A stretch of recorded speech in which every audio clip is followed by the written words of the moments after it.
आजच डाउनलोड करा आणि तुमच्या आवडत्या मालिकांचा आनंद लुटा।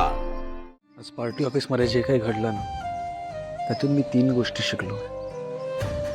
पहिली,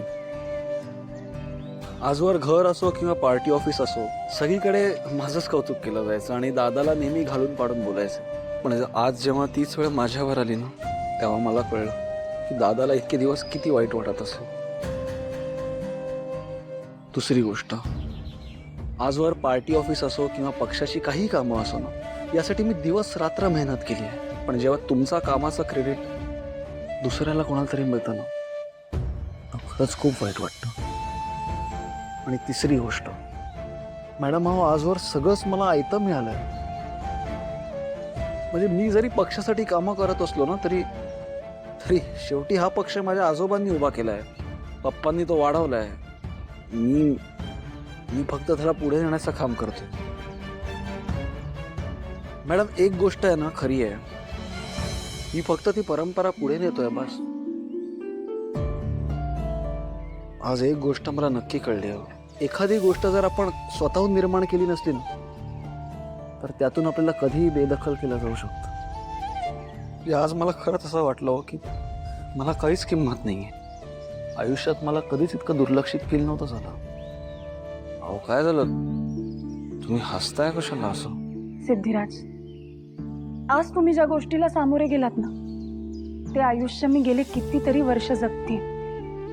सतत वाट्याला अपमान अवहेलना येणं म्हणजे काय असतं हे माझ्यापेक्षा जास्त कुणाला माहिती असणार। खरंय, पण मॅडम तुम्ही या सगळ्यातून कसं काय बाहेर पडलात? खरं तर मी अजून या सगळ्यातनं बाहेर पडली असं नाही, अजूनही कितीतरी वेळा मला हे सगळं भोगावं लागतंय। पण हा वेळ या सगळ्यावरचं उत्तर आहे। वेळच आपल्याला शिकवते की रडत बसायचं नाही, लढायचं। आणि माझी खात्री आहे तुमची ही वेळ नक्की बदलेल। आतापर्यंत तुम्ही मला इतकं सपोर्ट केलंय, इतकं समजून घेतलंयत मला, मग आता जशी तुम्ही माझी परिस्थिती बदलली तशी आता तुम्ही माझी परिस्थिती बदला। सिद्धिराज, खरं तर तुम्ही खूप खंबीर आहात, तुम्हाला माझीच काय कोणाचीच गरज लागणार नाही। आत्ता माझ्या चेहऱ्यावर हसू येणारच होतं हो मॅडम, म्हणायचं की हो मी बदलेन तुमची परिस्थिती। जर का तुम्ही माझी परिस्थिती बदलली तर माझं आयुष्यच बदलून जाईल। हा, पण एक गोष्ट नक्की, ह्या सगळ्यात कधी तुम्हाला कोणाशी बोलावंसं वाटलं, काही सांगावंसं वाटलं ना, तर मी आहे तुमच्या बरोबर। बरं चला आज जाऊया आता, मी पण माझं राहिलेलं ऑफिसचं काम आता घरूनच करते। हॅलो, अहो मॅडम पर्स विसरलात तुम्ही? हो, नाही मी पोहोचली, मी लॉग इन करते। हो चालेल, मी क्लायंटशी बोलून कळवते तुम्हाला।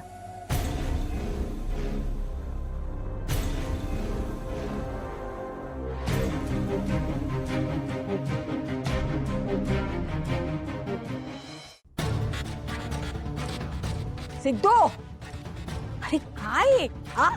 अरे जनाची नाही निदान मनाची तरी लाज बाळग। अगं पण कशाला चिडतेस तू उगाच आता? अरे वर तोंड करून मलाच काय विचारतोस? जरा स्वतःकडे बघितलं असतस ना तर अक्कल आली असती तुला। अरे या अवलक्षणीची पर्स घेऊन हिची गुलामी करतोयस, पण नाक मात्र आमचं कापलं जात आहे, त्याचं काय? आजी अगं तू उगाच। राज, अहो तुम्ही कशाला घेतलीत माझी पर्स? मी घेतली असती। मॅडम इतकं काही नाही येते, तुम्ही विसरला होता पर्स, मला दिसते मी आणली एवढंच आहे। ते उगाच भाऊ करतात एवढंच? अरे तुझ्या या एवढंच मुळे आमच्या गाडे पाटील घराण्याच्या 7 पिढ्या बसण्यात जात आहेत, त्याचं काय रे? सिद्धिराज, अहो तुम्ही मला सांगायचं ना, मी आणली असती ना बाहेरनं पर्स, तुम्ही कशाला ओझं उचललं? अहो मॅडम काय बोलताय तुम्ही? ए अवलक्षणे, स्वतःच ओझं स्वतःच वागवायला शिक। पार नवऱ्याचं गाढव बनवलंस तू। अहो कसलं ओझं मॅडम? मगाशी तुम्ही माझ्या मनावरचं इतकं मोठं ओझं हलकं केलं, तर मी साधा छोटासा भार नाही घेऊ शकत तुमचं? आणि जाऊ दे ना, तुम्ही वर जा, तुम्हाला ऑफिसचं काम आहे ना, तुम्ही करा ते। खरंच सांगतो,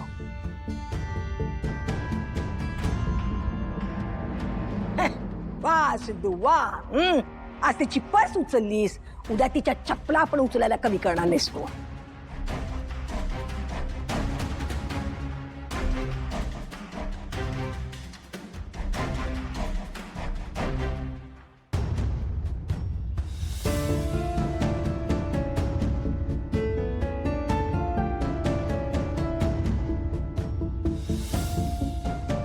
अहो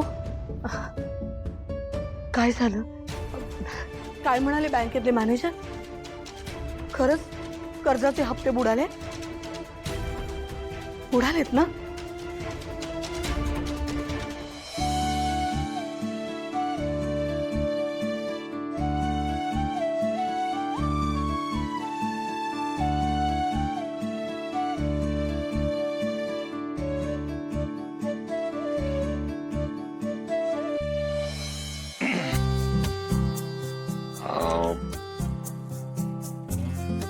काय झालं? तुम्हाला माझ्याशी काही बोलायचं आहे का? हो येऊ या.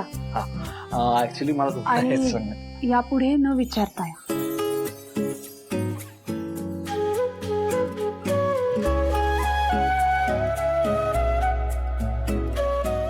अच्छा मॅडम, त्या दिवशी माझी आई तुम्हाला बोलली म्हणून तुम्ही बोलताय का? अहो नाही, मला मनापासून वाटलं म्हणून म्हटलं. क्या बात आहे मॅडम. हे म्हणजे आधी तुम्ही मला थँक्स बोललात, मग आज सत्कार समारंभाला आलात.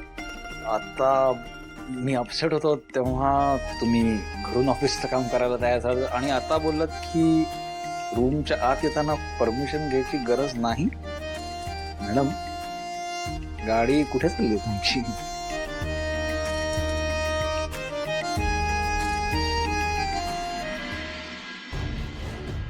अहो सांगा ना, काय म्हणाले तिकडचे मॅनेजर? लक्ष्मी, मी त्या बँकेत गेलो, भेटलो मॅनेजर साहेबांना. त्यांनी सांगितलं, सर पण तुम्ही म्हणताय की तुम्ही हरीशला हप्ते देण्याची कधीच घाई केली नाही, मग तुमचा माणूस आमच्या घरी का आला आणि त्या माणसाने हरीशला मारहाण का केली? हो असं काय बोलते साहेब? आमचा माणूस शक्यच नाही हो. आजपर्यंत आम्ही हरीश दळवी यांना फक्त रिमाइंडरसाठी कॉल केले. त्या पलीकडे प्रत्यक्षात भेटून आम्ही त्यांना काही सांगितलं नाही. त्यामुळे मारणं तर दूरचीच गोष्ट आहे आणि कुठल्याही बँकेचं कामकाज अशा पद्धतीने चालतच नाही. त्यामुळे तो माणूस आमच्या बँकेतून आला नाही याची मी तुम्हाला गॅरंटी देतो. ते ऐकलं आणि मी पुरता हादरलो. तेवढ्यात तुझा फोन आला आणि वीणाने मला त्या कार्डचा फोटो पाठवला. मग मी कार्डवरचा नंबर पाहिला आणि त्या माणसाला सरळ फोन केला. त्याला भेटूनच आलो मी. मग काय कळलं तुम्हाला? कोण होता तो माणूस? आपल्याकडनं पैसे मिळावेत म्हणून हरीशने हे सगळं नाटक केलं.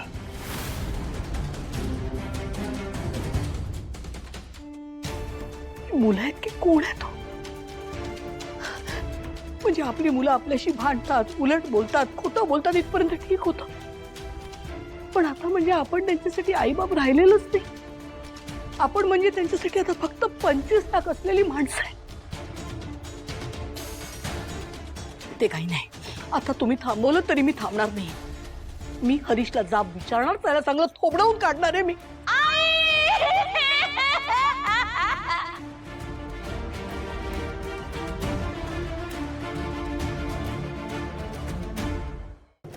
लक्ष्मी निवास